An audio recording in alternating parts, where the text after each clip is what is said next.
Good morning, everyone. My name is Shane Nguyen. Welcome to Morning Chat with a real estate agent.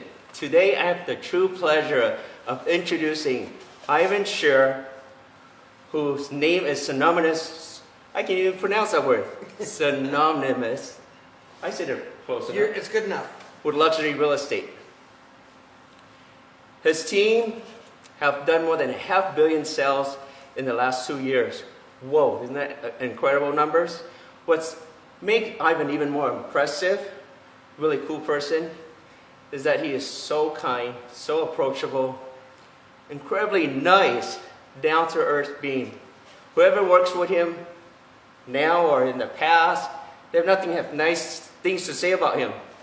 When I post 2 Facebook posts about Ivan, you cannot see his team members liking or comment. They show his love. And when I get to know Ivan closer, I can understand why they feel that way. It's the way he treats them. Ivan has the skills that I would love to practice or to learn. And it's just, he makes people feel good for being just themselves. And that, to me, is a genuine, amazing gift right there. Well, thank you. I really sincerely mean that. Thanks, Shane. Yeah, that's you just make me feel good for being me. You are good for being you. Yes, thank you. Thank you.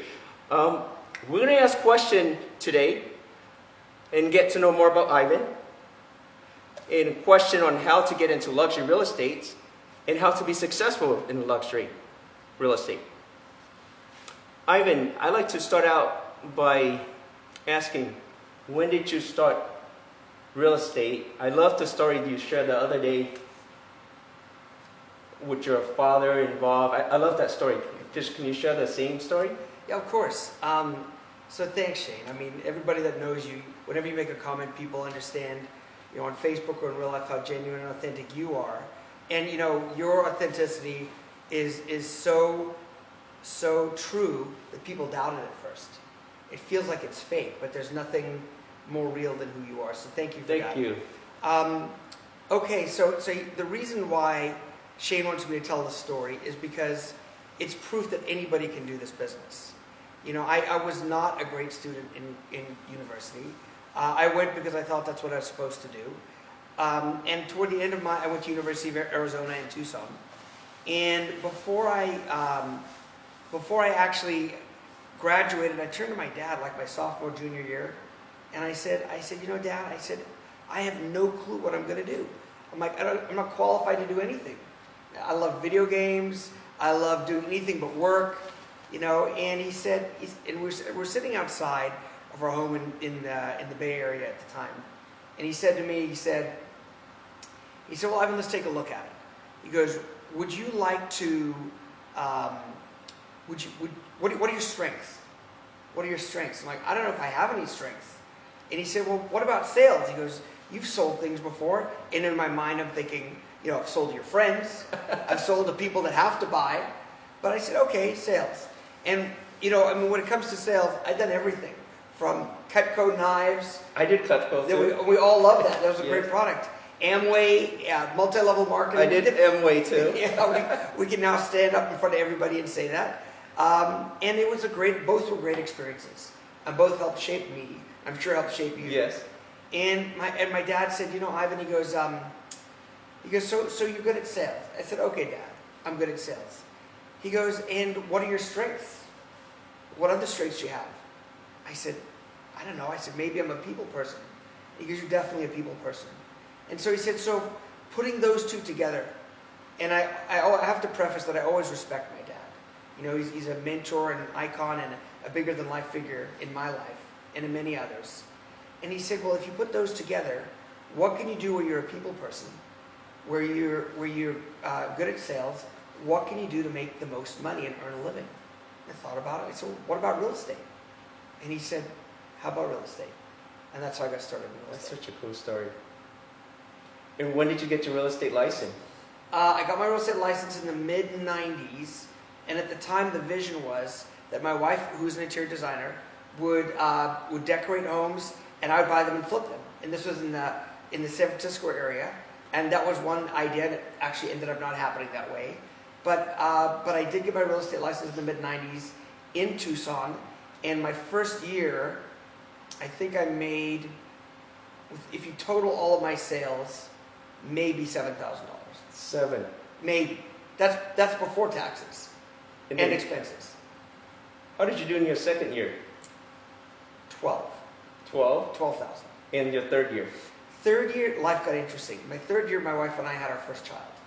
And Max, who's now 22 years old, and has his own business and just graduated from U of A. We're so proud of him. That year, I took off the first 9 months of my life, or of the year, because we just had our baby.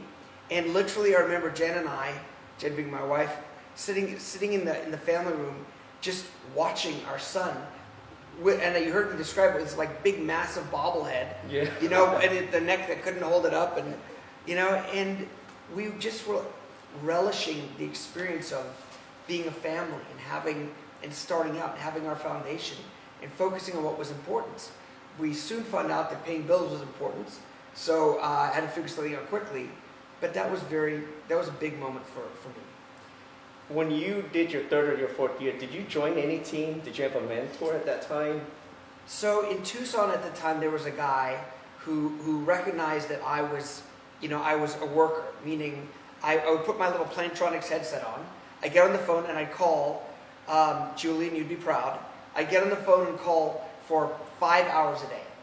Every single day. I'd make my call after call after call. I wasn't calling for sell by owners. I wasn't calling expireds. I wasn't calling past clients. I was calling people in random neighborhoods, asking them if they wanted to sell. Didn't do so well, hence the tremendous profit that I made in those years. And so, I'm sorry, to answer your question. Go ahead. So, a buddy of mine, someone who became a buddy of mine, was at the time the top agent in Tucson. And he said, Ivan, you're beating your head against the wall. I have all these leads. Why don't you come and join me and we can partner up and take care of all of our sell by owners. I'll give you my buyer leads. And that's what we did, and that's what started my career. And how did you do in that year? It was great. I'd never seen so much money in my life. It was $80,000. $80,000. I made $80,000. It was my third year. And that's what allowed me to take time off to be with Max. Soon to realize that $80,000 isn't enough to take time off. And then soon to realize after that $80,000 comes with something called taxes. So you know, listen, I failed and fell so many times. Live and learn. Oh yeah. Absolutely.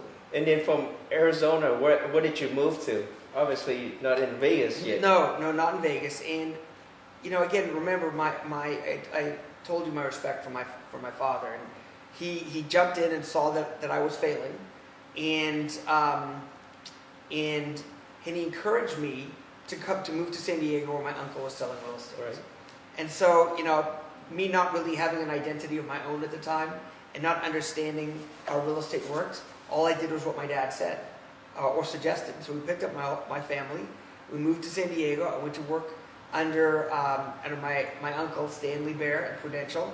And it was just an amazing experience because we saw the world completely differently. We did business completely differently. But he was a big mentor of mine and a big hero. He had an integrity and character like almost no one I've ever met, other than my former partner, Florence. When you worked in San Diego, right? Did you do luxury at that time? No, but the answer is no, not at all. It was whatever came our way. Okay. And the office was in La Jolla, so by default, some of it was luxury, but we were by no means the top agents or in the top 10 or 20 or even 30 or 40. How did you do that year? I learned I couldn't work for somebody. Nice. As great as he was, I am independent enough where I needed my own autonomy. I needed to have my own space and I needed to pay the bills. What year was this in San Diego? I'm so bad at that. The years would have to be, I'm guessing, 98. 98? Yeah. When did you move to Las Vegas? So 2 years later, I got a call from my parents who had recently moved to Las Vegas from Southern California. And they said to me, how's it going in San Diego? And they knew the answer. And I said, trying, not making it work. Failing, actually. So you were struggling Oh, a lot. Big time. We had to sell articles of clothing, not clothing. We had to sell articles. I sold my electric guitar. I sold my CD collection. My wife sold her ring. I mean, we Really? did. Yeah. I mean, And you look at that and you think there's no, there's no coming back from that, and there's no moving forward from that. But I'll never forget, because I fought her on it. I'm like, Jen, there's no way you're going to sell your ring. And she said, Ivan, do you ever think that you're going to make money? I said, of course I want to make money. She goes, and why do I care? It's just a rock. She goes, I believe in you. That's an amazing story right there. And that's the foundation, I believe, of who I am, who my family is, and what we bring to the table whenever we meet people. Because so often, I believe people are caught up in the hype. They're caught up in the glitz or the image. But when you take that out of it, what are you left with? And you got to have a foundation. You got to have a core. In meeting, having people like Jen in my life. I mean, it's when I say the word blessing, I really mean that. And having my kids and having that foundation and focusing on things that are really true and right, and not things that are temporary and not of any real substance. Good way to put it. What made you move to Las Vegas again? Going back to that story. So sorry. So yes. No, you're fine. So Vegas happened because I was failing in San Diego. Okay. I actually even remember I was about to sell my car, and my brother turned me in to my dad, and my dad paid off the car, because that's what my dad did. And thank God, because I used that car for quite a while afterward. But he, through a series of connections in Las Vegas, asking around who is the best, realtor in Las Vegas, and who is the best, this person, that, and anybody that knows, or who's ever met Florence Shapiro or knows of Florence Shapiro, knows that she's in a class of her own, or was a class of her own. She had that integrity. She had that class and that chicness. She had, and with all of the she was always dressed in Chanel and perfectly, but through all of that, she was as real as it gets. So it reminded me to bring me back to a story about Florence and Chanel and being real. Because what ended up happening is they set up an interview with me and Florence through friends of friends. Okay. And I met with Florence, and it was amazing. And I wore a 3-piece suit at the time, and the suit was probably 2 sizes too big for me. I couldn't afford to tailor it or anything. And I sat with Florence, and all I remember is this woman had a vitality and an energy and an aliveness that I'd never seen before. And she had this smile, and you think how cheesy that sounds, but she would smile and the room changed. Just affected you. And I walked away not knowing what I wanted, what I'd agreed to do, but knowing that I whatever it took, I wanted to work for this lady. And that's what it was. I was coming in to be her buyer's agent. At the time, she and her assistant, that's all there was, and her sister, Trisha, who was kind of her controller and manager, they were doing about $86 million. She was doing that on her own, 20 years ago. She hired you instantly after the interview? Well, she turned me down. Oh, she turned you down? Yeah. Interesting. She goes, Ivan, I just hired somebody. I just hired a buyer's agent. If I wouldn't have just hired this person, she said, I would take you. And I remember driving back, heading back to San Diego, because I drive back and forth. And they're trying to get these jobs in Las Vegas. And they called up Jen to let her know that I didn't get the job. And I looked in the other line. I said, oh, hold on a second. And it was Florence. And I clicked over, and she said, come back. She said, we'll make it work. She said, I can't. She said, I got enough business to make this work. She goes, I want you on the team. I didn't know what I signed up for. I didn't know how much I was making. I didn't know anything other than whatever she's doing, I want. And I trust it right away. Did she ever share with you why she changed her mind and call you back? I don't know, because I wasn't, it must have been a connection. When you connect with somebody and you know they're right. Just like that same feeling, like I didn't know what I was making with Florence. I didn't know what I was doing. I just knew I wanted to be around her. It must have been a version of that, I would guess. And that's how it started. And I went to work for her in the first year. And, end of the year, I made $50,000, and then I made $150,000 the next year.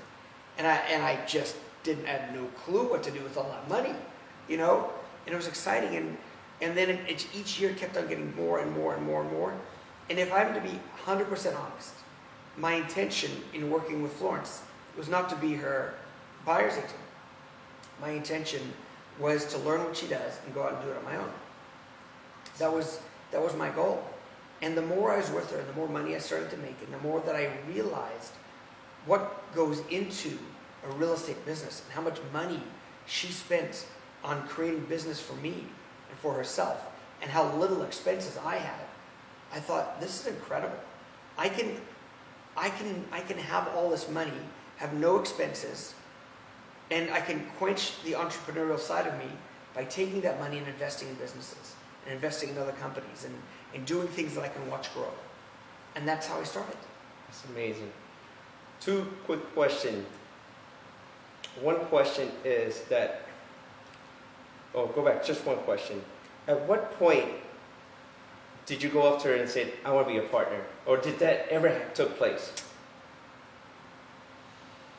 Okay, so there was a point where our team was to 3 or 4 people at one point. Okay. This was 3 or 4 years down, 3 years down the road.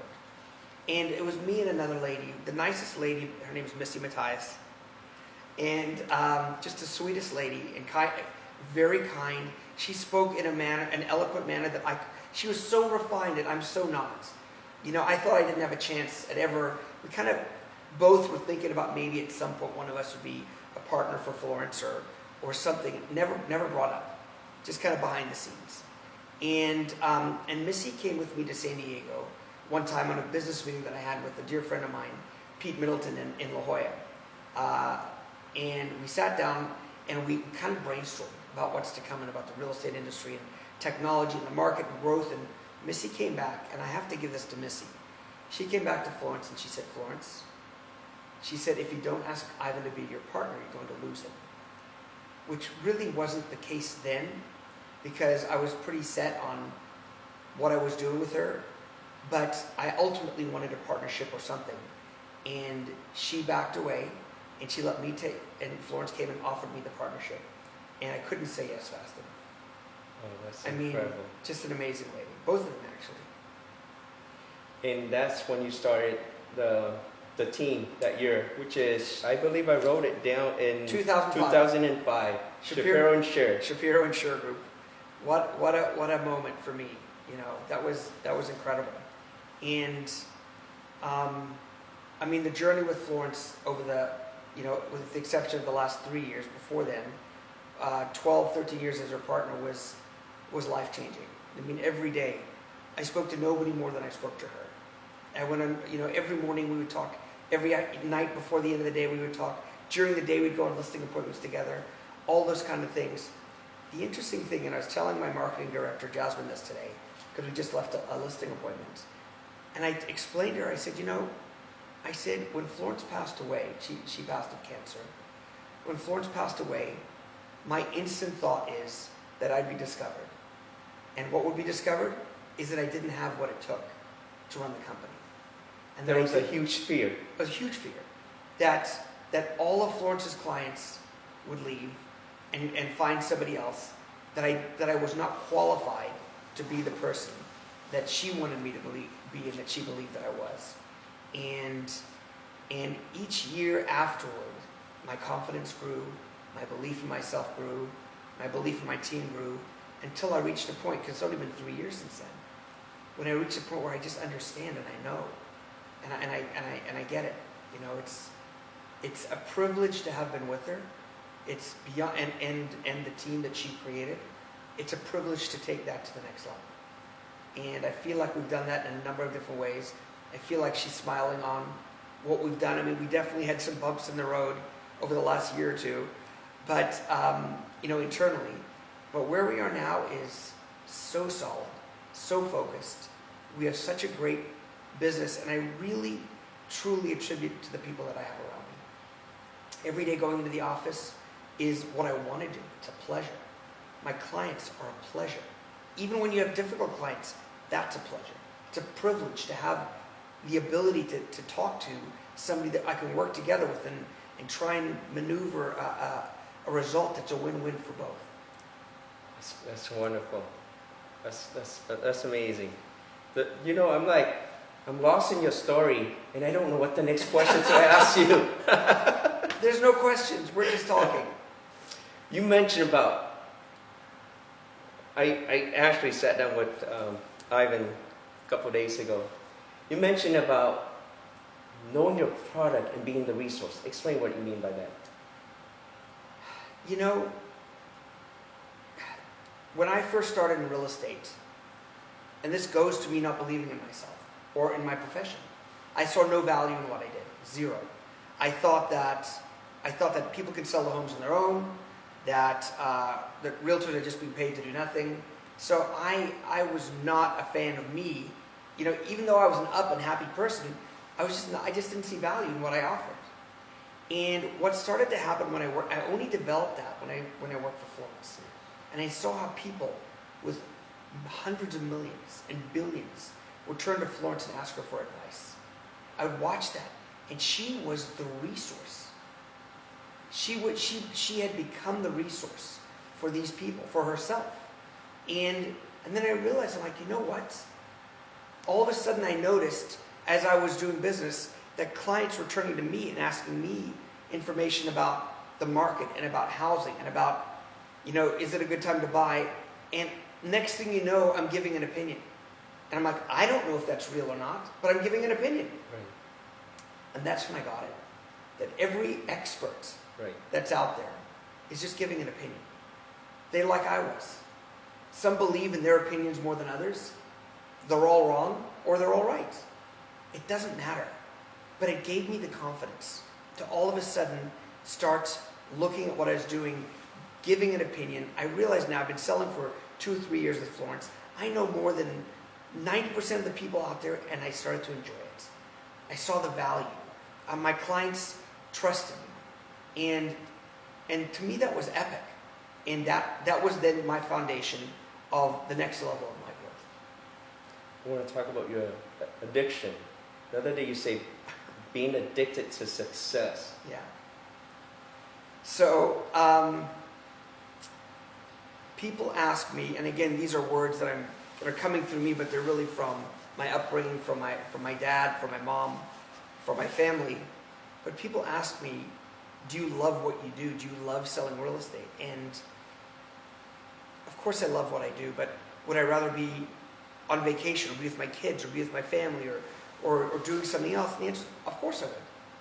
So, you know, oftentimes I get people saying to me, you know, my passion is art, what should I do? Or my passion is this, what should I do? And my answer is real simple. It's that I believe you do what you have to do in life to create the wealth and the fortune to allow you to live the life that you want to live. And so you find fun and excitement in what you're doing. And for me, that fun and excitement is in 3 things. Number one, it's in the success and the closing. I love watching a complicated deal come together that no one thinks is going to come together.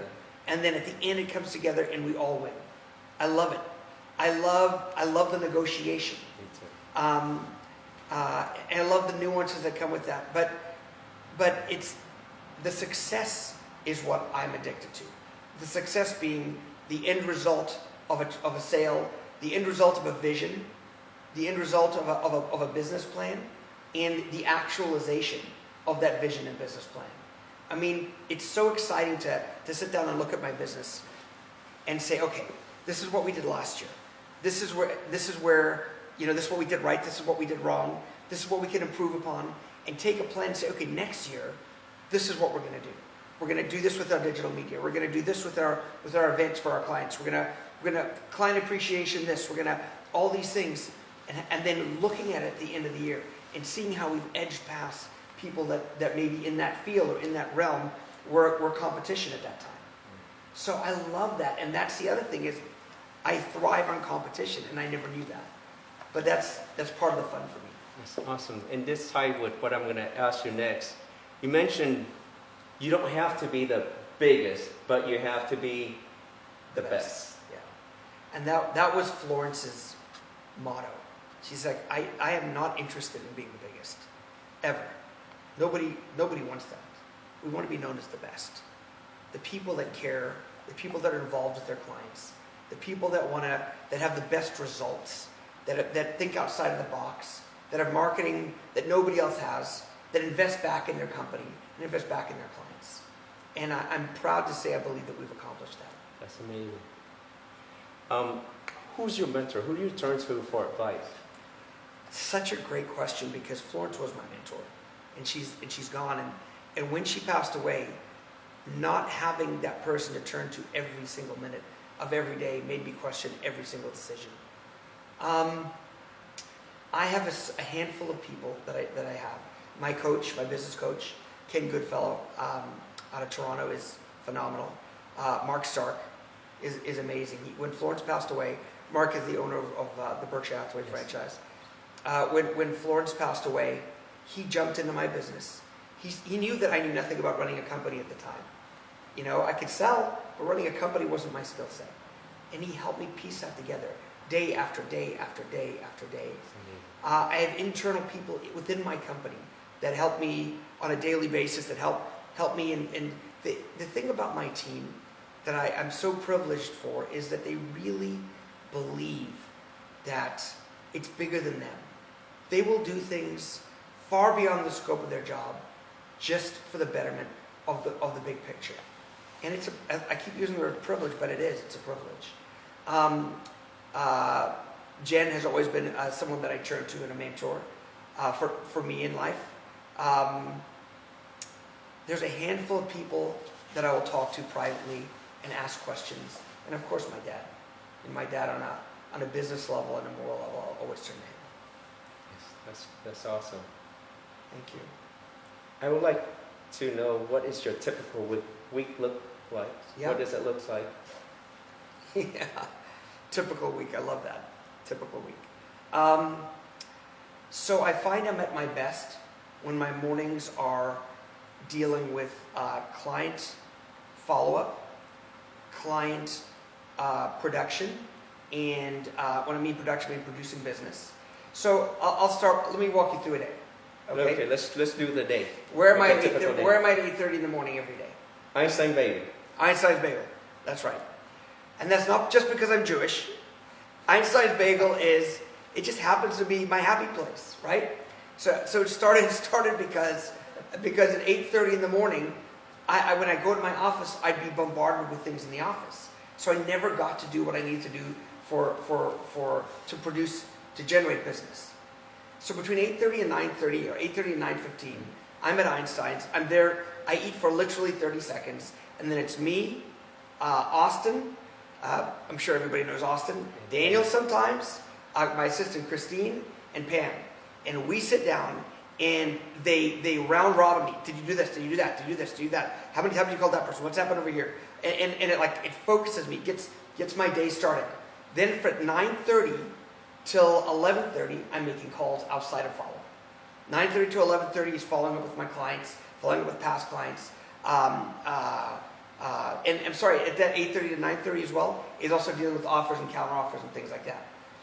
So up until 11:30, which is lunchtime, I'm generating business and maintaining business. 11:30 to 12:30, I have 80% of the time I'm having a client lunch. I love to stay in touch with my clients, and it's not about me; it's about them. I want to hear what's going on in your world, and find out about what's exciting to you. And then from 1 o'clock onward, that's when my appointments start. If I did my job right the week before, then my afternoons are booked. If not, I'll go home and go to sleep, which is a joke. But yeah, I mean, I create my afternoons and my mornings. I create my afternoons the week before, the mornings in the week before, and it's that kind of a process. Cool. When you say you make your phone calls, it's only past clients. Do you prospect? That's prospecting. For me, it's relationship building. It's staying in front of the people that I already am in front of. I don't call for sale by owners and expired. Expired sometimes. Expired, and Florence used to call expired all the time. And she got them. She had this strange way, because she's foreign, and she'd just be direct. And she'd call up and just say, your home didn't sell, let me sell your home, basically. And they'd say, oh, okay. And she'd schedule and go and list their house. It was just that simple. That's simple. There was nobody like her. I mean, really nobody like her. That's cool. I'd like to ask you the other question for our real estate agents out there. Everybody wants to get into real estate. Everybody wants the big money, but a lot of people don't know the works behind it. Everything has a price. So, first of all, the first question is luxury real estate for everybody? Number two, if somebody who wants to get into luxury real estate, how should they go about to start? Okay, as honest as I can get, no, luxury real estate's not for everybody. Not at all. I feel like you have to be able to fit into that society. And not that you can't work on it and create that. Daniel here, who's behind the counter, is a perfect example. If I'm saying this wrong, Daniel, let me know. I mean, he's got that it factor, but yet he wasn't working in a luxury environment when I hired him.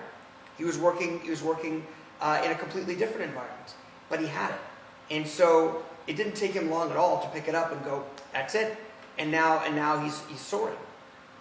But there's some people that no matter what they do, they just don't have, it's a presence. It's the right click. It's a click.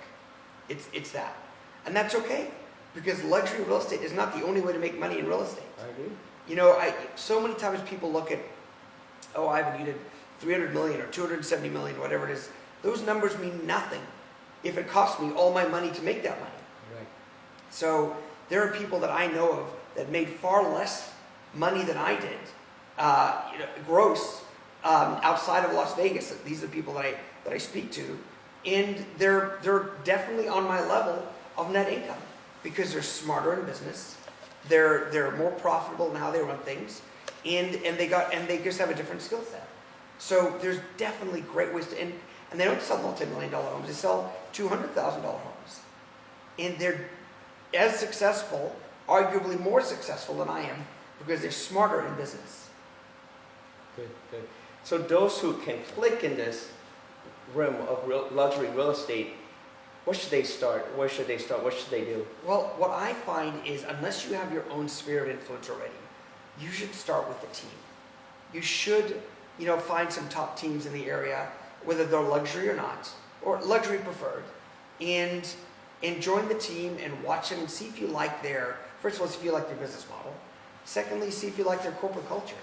The best thing about my team is that we're easy, we're fun, we're real, and I guess, Shane, that's the one thing I believe that I offer that some people have, but I have my version of it. And it's an authenticity, it's a way of communicating where it's not a sale. I'm not trying to sell you on me. Because I'm now the resource when you're trying to sell your home or buy a house, it's magnetic. You want to talk to me. You want to learn more, and I want to talk to you. So, and I made a comment about this earlier. In my industry, I feel like too many times we believe our own press.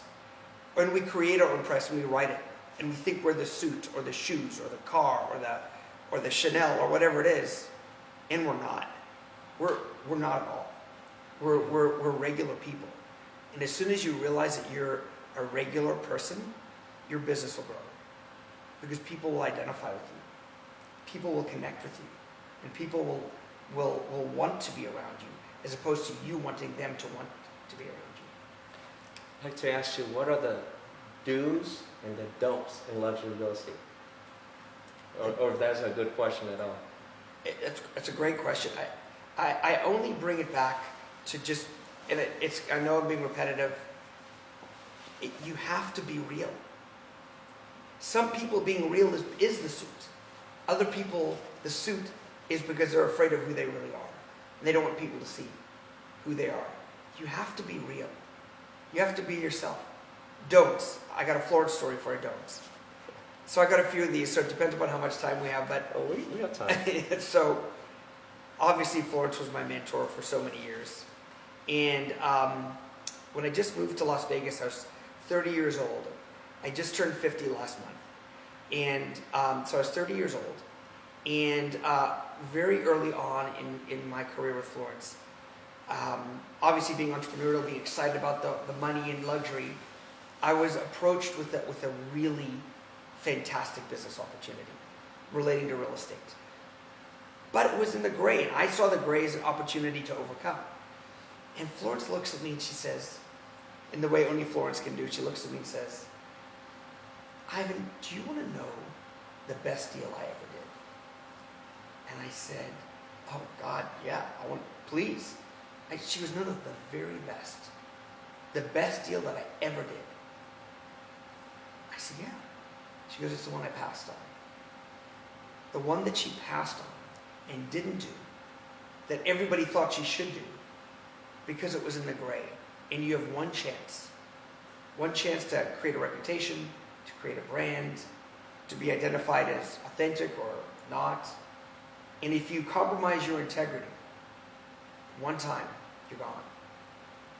I mean, you could recover, but why do that? Right, why risk Why it? chase the dollar? Why chase the dollar? And that taught me a big lesson, which is you can't be transactional in anything. You know, Brad Malkin, a dear friend of mine, he and I have this conversation all the time. And he's like, Ivan, he goes, I can't be transactional. And obviously he's Noble Home Loans, he's in the mortgage industry. He's like, it's about the client, it's not about the deal. And we are so on the same page that way. It's all about the clients. It's not about the deal. Because if you treat the client right, and you take yourself out of the picture, there will be plenty of deals that come from it. Good advice. Great. Like, how many people are there in your team? So I've pared down my team. I'm sorry, I'm spitting on camera. I've pared down my team. About a year ago, I noticed that there was some, the corporate culture of my office wasn't where I wanted it to be. And there were people that I was going to be letting go, and people that came to me and felt that they weren't a fit. And over the course of the last year, I've slowly reduced the team from like 25 agents to about 15 agents. And it's like somebody lifted a weight off my chest. And I had such fear of letting go of these agents, because some of them were top producing agents, and some of them were not top producing agents. It didn't matter. I mean, I was friendly with all of them, but there was a darkness, a cloud, something in the office. And it'd been lingering for a few years. And part of it was that I'm not Florence. You know, I'll never be Florence, but I'll be me. Right? And so, over the course of the last 6 months, my team has scaled down. To a year, my team has scaled down. And I'm happy to say that our production is even ahead of what it was with our top producing agents that either we let go of or that chose to leave. So if you're in that position and you're a real estate agent or you're in a business of any kind and you're hanging on to people because you're afraid to let them go, but you know they're not a fit, you gotta let them go. Right away. Right away. Don't even think about it. Just go do it. And I could breathe, and I'm in control of my business instead of having my business control me. Okay. There were some casualties. I let go of one girl who I absolutely adored, and she knows who she is. You know, many times we've had conversations about life, and she was somebody very special and is special to me in my life. But it was a business decision, and I had to do it. But everybody else, it was it was time. Yeah. Do you have like a criteria how to pick a person to work for you? Part of it. Systematic. I am the worst person in the world to hire somebody. That's why I have to have 2 or 3 people meet them first. Because when I meet you, I just want to hire you. I just want to bring you on the team. But part of it's a gut. When you meet someone, there's that connection. But that gut can be the wrong. It could be that you're a good person, but maybe the wrong fit for my team. So I have people around me that help me with that. That's as best I can say it. What was the largest transaction you ever done? I just like to know that number. So I've been really, really fortunate in my career. The biggest sale in Las Vegas was one that I represented the buyer and the seller on. And it was $17,550,000, something like that.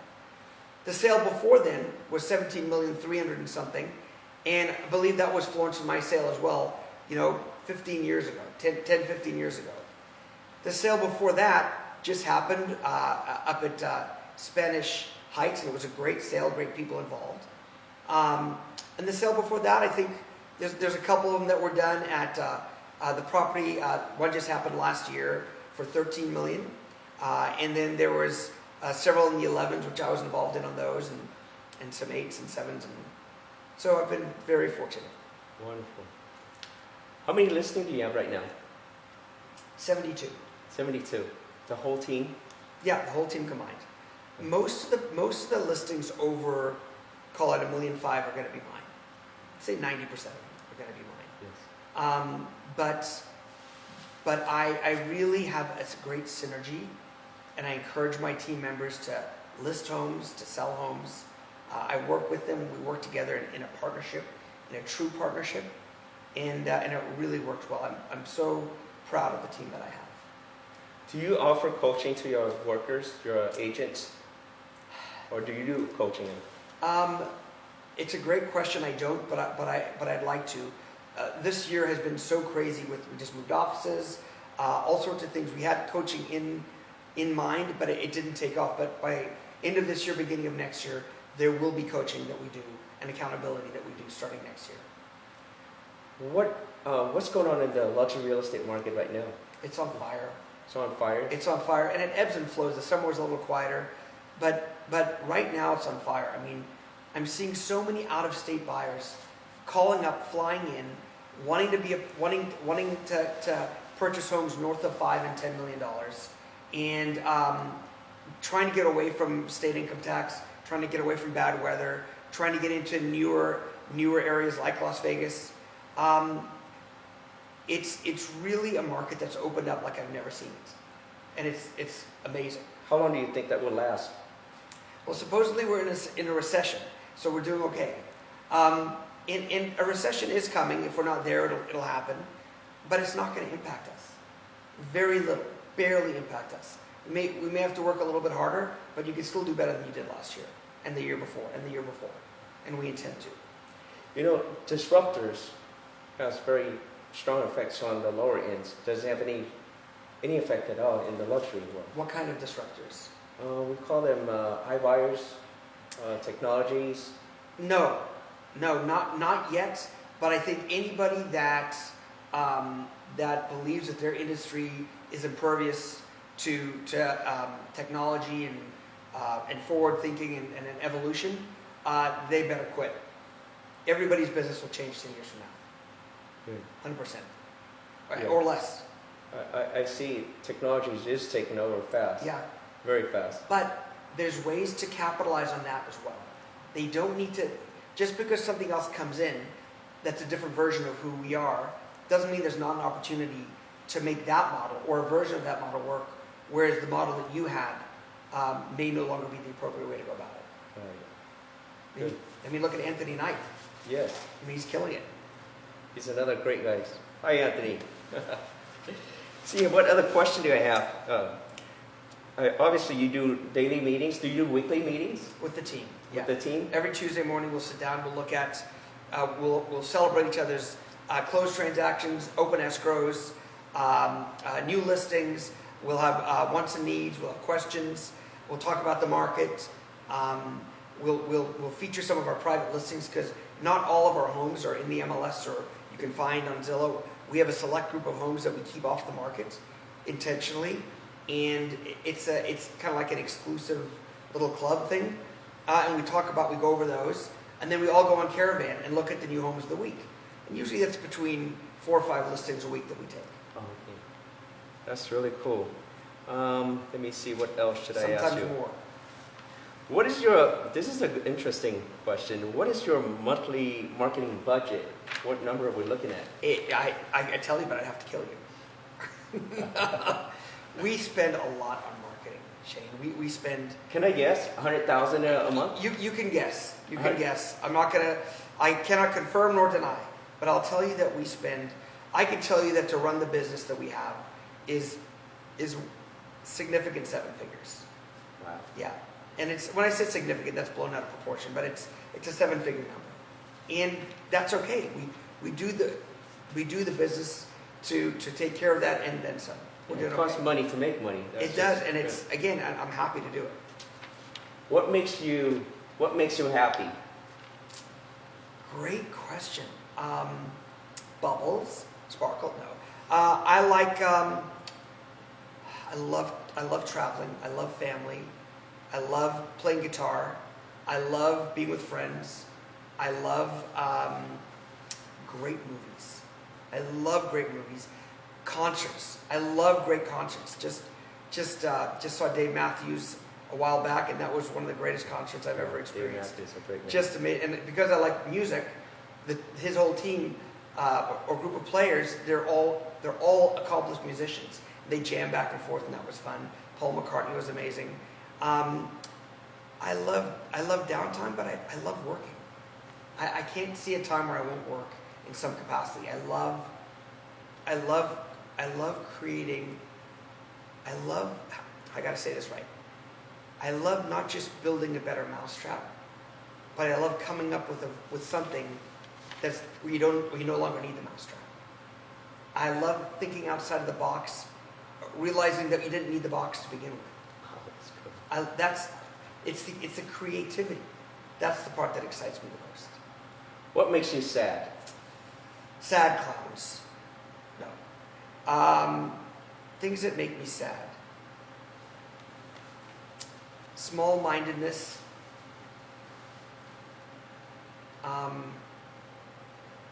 People that are bitter and point fingers. I'm a big fan of. I don't eat meat, so I'm a fan of doing what you can. I mean, we live in a world now where you don't have to kill to eat. So, I mean, animal rights. You know, my daughter goes to Chapman, Maddie. My daughter goes to Chapman University and to study documentary filmmaking to create awareness about cruelty to animals and factory farming. And so in short, taking advantage of others makes me sad. When I see people that have a lot taking advantage of people that don't, I told my daughters that I have two daughters. I have Piper as well.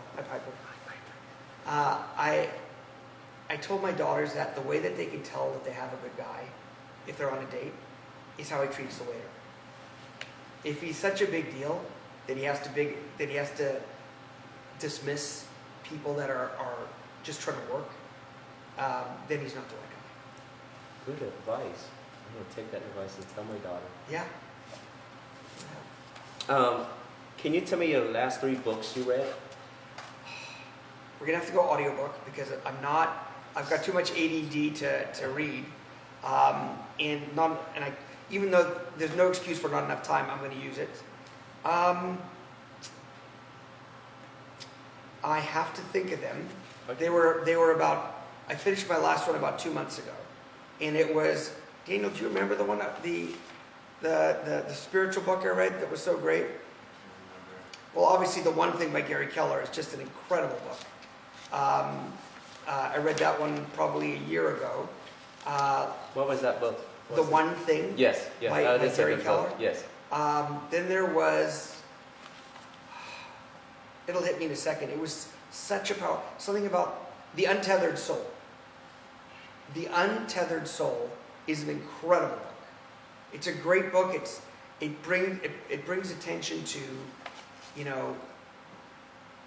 well, I'll let you read the book. It's a great book. I will. What do you do in your spare time? What's spare time? What's spare time? Weekends, Saturday, Sunday. Yeah. So, and I joke because I have created some spare time in my life, whereas before I didn't have any. Alone time is good. Reading or listening to audiobooks is good. Hanging out with friends is great. All the things I love to do, I try and accomplish in my spare time. Playing guitar, being with my family, whatever I can do that keeps me focused on the things that are really important.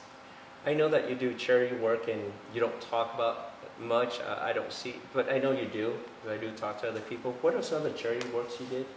It's like we do these events quarterly. I just had one last night where Frank de Blasie's Ball Fest. We all love Frank. He's just a great guy. And it's. I find most of my charities revolve around children, the less fortunate. Shade Tree's a beautiful, beautiful group. Grant a Gift, Gary Ackerman's charity. there's so many beautiful, beautiful charities. Folded Flag is just an incredible charity, you know, for our veterans. So every quarter we do these events where we do a kind of a client appreciation party in a very small environment, in a home like this, a stunning home, and we'll partner up with either a local charity or one that just needs some more exposure. And it's the most beautiful thing ever. I feel like when I get together with the people that I choose to be around in the right environment, and we create that experience, and we could do some good beyond just selling a home. That's what life's about. It is. And I feel like so many of us, it's easy to live in our bubble, in our bubble of life, in our you know, and we're privileged. Again, the word privilege. We are privileged. And when you sit down and hear about some of the things that are going on, the sadness, as you asked about sadness, that's the littleness, the small-mindedness, where, you know, a woman would have to go to shade tree because her husband or boyfriend beats her. You know, I mean, what kind of a person does that? That's a small-minded. So there's some great foundations, great charities, and as many of them that I can support, I will. I'm going to borrow a question from a friend who asked you a couple of days ago, but I'm going to add a little more to that. Okay. If you can go back in time when you first started real estate, what advice would you give to yourself in terms of real estate? The second question to that would be, what advice would you give about life? And the third question to that is, what advice would you give about family that is your own? Sure. What advice would I give myself about real estate? And I believe my answer to that question still stands from 2 days ago. And that is that when you're getting started in anything, or for me anyway, I had no identity other than those are the people around me. So I'd latch on to everyone that I thought was doing something. And even though my heart told me, that's not who I am, but this is how business is done. That's not who I am, but this is how they're doing it. That must make it okay. And as soon as I realized that I was complicating things by trying to be somebody that I'm not, and if I just was authentic with somebody, if I just sat down and had an honest conversation with that person, and it doesn't need to be soul searching, but just be real, just have a conversation with them, I will connect with them in a much greater way than I ever would if I was trying to sell them something, if I was trying to be something that I'm not. So be who you are and don't complicate things. That's for the business. What was the second one? The second one, what advice would you give to yourself about life in general?